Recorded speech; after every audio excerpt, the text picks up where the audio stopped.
So here we are, final episode of season 1 of Alien Earth. So when I saw the trailer for this episode, I kind of speculated that this was going to be Arthur, but what I didn't know is why he was in this episode, and we're gonna see that a little bit later. The episode's name is The Real Monsters, and I really like that it starts off like that. The xenomorph approaches Arthur's body, and a crab basically shoos it away like, hey, this is mine.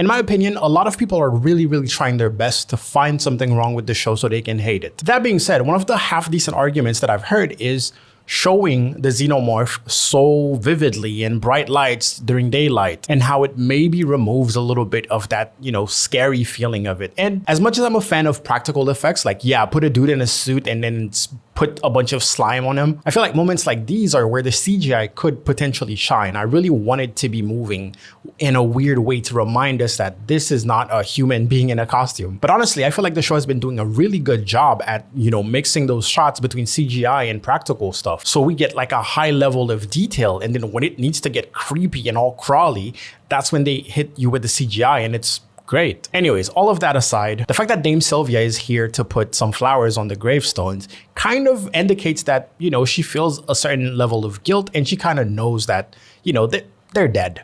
I wish I could hear your voice. Things you've seen. I kind of like the fact that Boy has like those big eyes.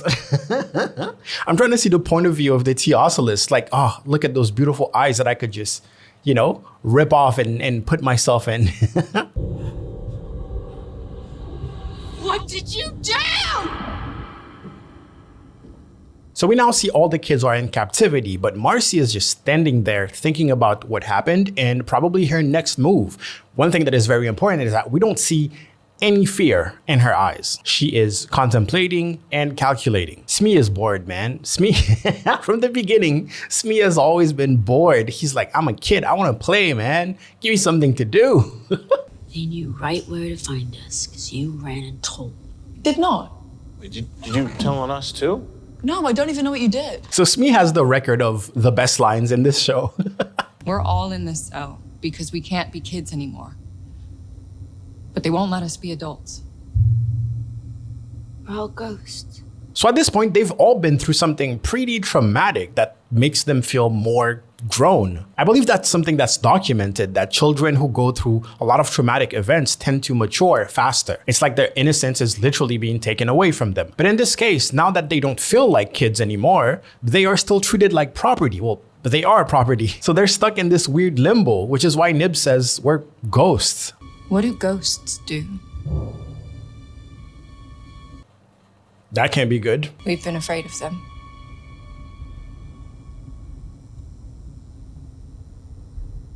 But I think they should be afraid of us. First of all, the music, the score, so good. But also, that's what I've been saying. I made a YouTube short talking about YouTubers complaining that everyone is dumb. That's not my issue. My biggest issue is no one is scared. No one is acting like they're scared of them. Those are machines that are like free roaming. So they probably have super strength. Wendy has been shown to be doing some supernatural stuff, hacking stuff left and right. Whether it's Dame Sylvia, I guess the brother shows a little bit of fear, but not enough. So she's right. Everyone should have been scared of them to death since the beginning. One thing you'll notice about this episode too is like they're truly evolving. Like they're actually maturing, and you can hear it in their conversations. From the beginning of the show, their dialogues were so childish, and the more they go through stuff, the deeper their conversations get. Wendy's like, hey dog, wherever you are, get ready because we're about to fuck some shit up. It's amazing here. Everyone is so homely and it's so cozy. Won't we? We'll be okay. So this is where the name of the episode starts making sense. At first, I thought they were gonna say, oh, the humans are the real monsters because, keeping them in captivity, treating them like shit. No. They are the real monsters. And I love that. Sometimes we're so wrapped up into the whole sci-fi thing that we forgot like the horror level. And the horror is not necessarily only xenomorphs, right? Anyway, so Wendy uses her iPad kid powers to basically hack and basically torment Dame Sylvia. Like a haunting, like a ghost. Get the big guns. Did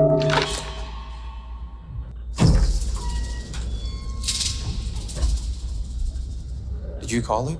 I cannot stop praising the sound design, but yeah, we're really into horror right now. One thing I noticed is, well, first of all, they're not all dead, which is cool. So Nibs didn't kill her, nor him. I don't know if the forearm is broken per se, but one thing that we can see is that there's no days off.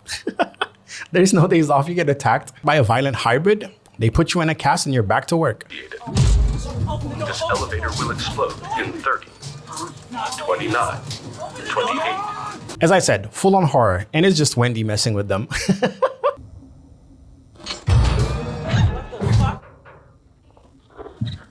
Switching between cameras, opening doors wasn't scary enough. Now she can really manipulate everything electronic inside the facility. So when I said she was gonna become a problem, she's being a problem without even leaving her cell.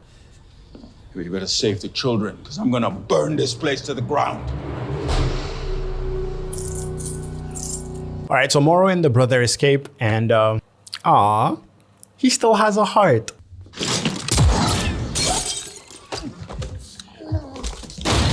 So we finally get to the part where Moro and Kirsch can release their homoerotic tension, but they also get to settle their cute little debate. Who is better? Is it an augmented human or a full synthetic?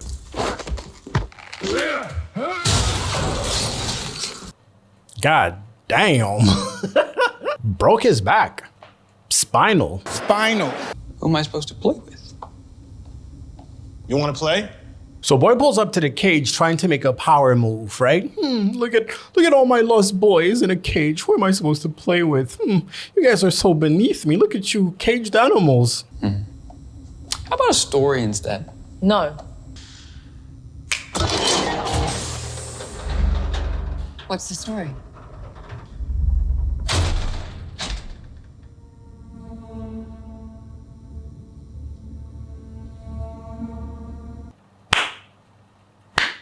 This is my favorite part. This is this is so badass. This is so good. I just know right now he's trying his best to keep the poop inside. Because ain't no way she just did that. But he plays it off. You killed your father. No, the point isn't who killed who. The point is I'm running a multi-trillion-dollar business, and that's before people find out they can be immortal for a low, low price. My question for Boy here is, who do you think you're flexing on? Who is it that you believe you're speaking to right now?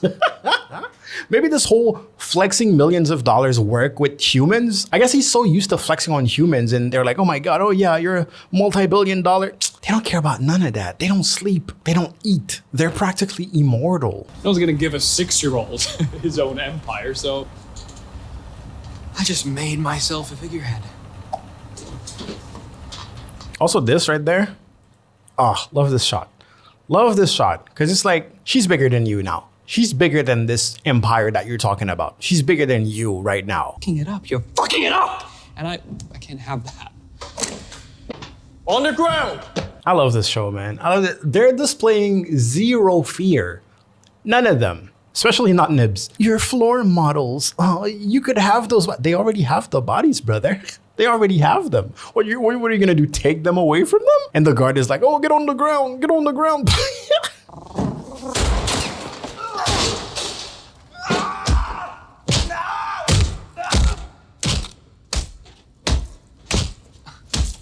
Okay, it's hard not to gush about every single little detail, but I love that her form, it's gonna sound dumb, but hear me out.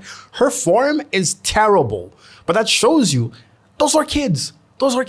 They never trained for combat or anything like that. Her form is terrible, but she has it's not even superhuman. She has super robotic strength, so it doesn't need to be good for her to demolish this guy.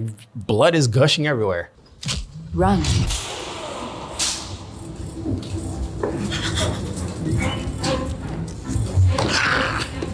So good. So good. Wendy is like, run, and then the strobe lights come on. So good. And my boy Smee is like, ugh. Like, we're supposed to be scary right now, right? We're ghosts. We're supposed to haunt people. Smee is my favorite, man. Smee is amazing. He has a proposal he'd like to make. This man cannot stop being used as bait. Earlier, Boy was like, oh, we want to put it in someone weak, talking about the T Oculus, right? So I guess they landed on the brother and they try to bait him into the room with it.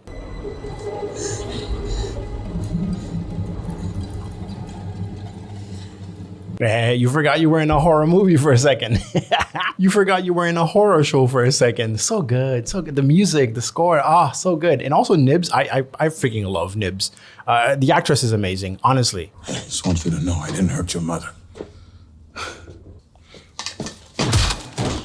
Slightly said, don't nobody want to hear that shit.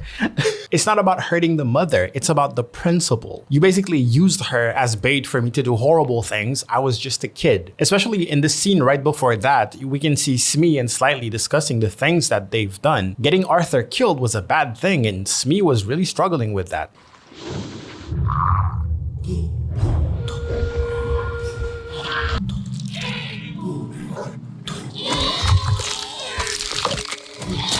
This is what, like the third time? The fourth time that we see it do its little thing, and I can't get used to it, man. It's so disgusting every single time. I don't think I can show you this. It's bad. Oh, it's so disgusting. It's just,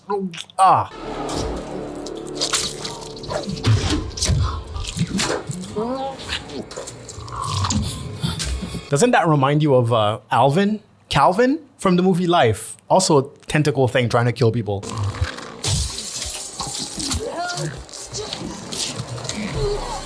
I love that we get actual combat between a human and the T Oculus, and it's a struggle.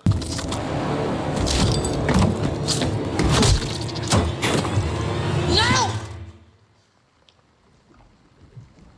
First of all, kicking that thing, so satisfying. So satisfying. Also, Wendy realizes that she can just say stop. Big Matrix moment for her. Dude is a full synth, right? Full synthetic. He's on the network, he's in the system, he's connected to the Wi-Fi. She has control over the Wi-Fi. As a result, she can tell him what to do. And there's a little effect with the eyeball that is so good.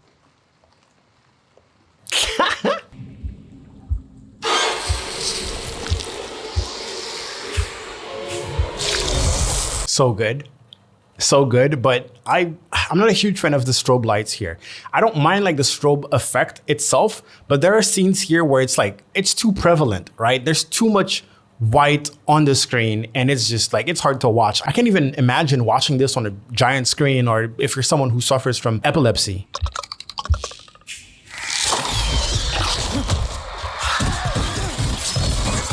And that is the prime example of what I mean when I say I want a mix of CGI and practical effects. Because practical, okay, cool. When he's sitting there and you're just looking at the thing and it's doing, even though I know it would be better if they showed him less. But when it jumps and it starts pouncing on people, I love that it's CGI because in that case, it really looks unreal. It looks not human. But the up close shots where, you know, we need to see all of the detail and also like that drool can't be CG. A little hope. Get.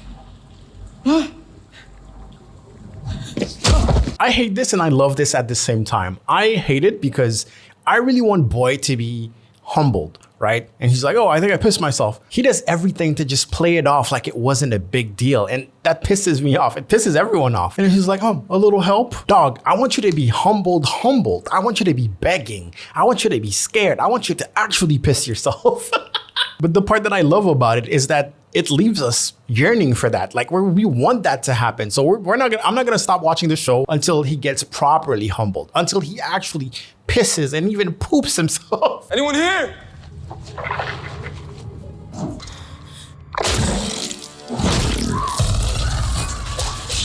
Remember that plant looking thing?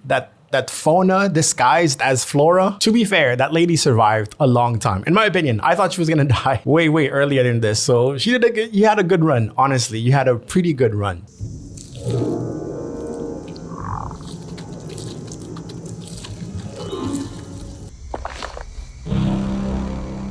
I kept wondering why they keep showing us Arthur in this episode. And when I saw that little tentacle, I said, no, out loud.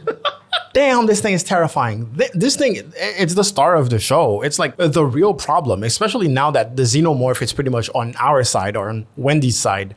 The Teoculus is the monster of Alien Earth, in my opinion. We also see a bunch of Yutani ships arrive, so it's probably the end of this whole facility thing. A mean, angry little man.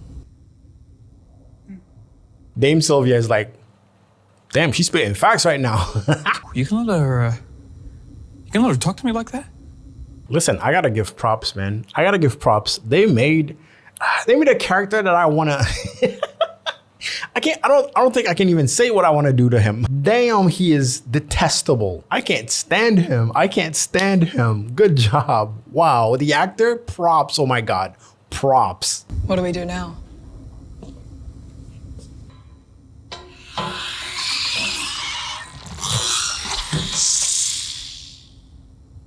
Now we rule.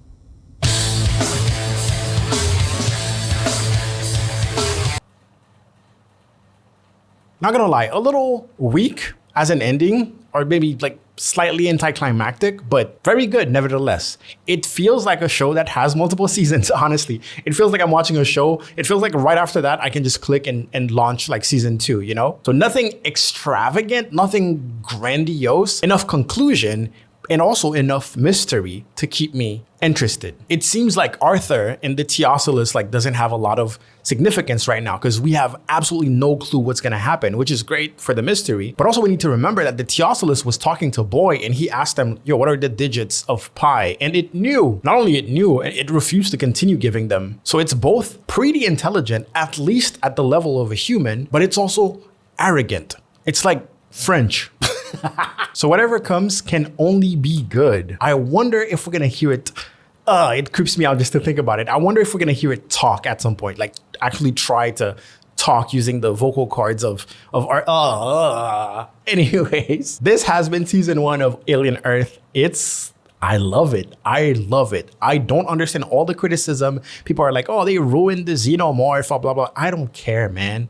I don't care about that. We watched a gazillion movies and shows and animated series and read books about the xenomorph. We know what the xenomorph is like now. I'm so glad that they introduced other extraterrestrial creatures that are arguably creepier. Wendy may not be my favorite character because, you know, Nibs and Smee are there, but I still think she's a great lead. The actress is doing everyone is doing a phenomenal job. When it comes to acting in this show, everyone, 10 out of 10. There's one little thing I feel like they've kind of failed to follow up on is the whole, why did you do this, right? Like there's kind of an amicable resolution between the brother and Wendy about, you know, him shooting Nibs because she is dead set on, hey, Nibs, I care about Nibs more than I care about humans in general. And, you know, you should too, almost. And the brother ends up pushing back, but not enough, in my opinion. There was no argument for, hey, we have to preserve human lives. That being said, maybe it's the smart move to preserve his own life. It's to like, hey, robot is saying human lives don't matter. Hey, you got it, boss. You got it. You got it, boss. I felt kind of sad when Kirsch got his back broken because I didn't want him to die. So good that he didn't die. But like the father, the synth father, come on, man. Get him out of here. He could have died. Morrow stays alive. I'm happy about that. Oh, such a good actor. Such a good actor. I'm expecting an Emmy. I'm full on expecting an Emmy. Who else? Dame Sylvia. She could have been gone, but I can understand that the story might need her. Either way, that was it. Subscribe.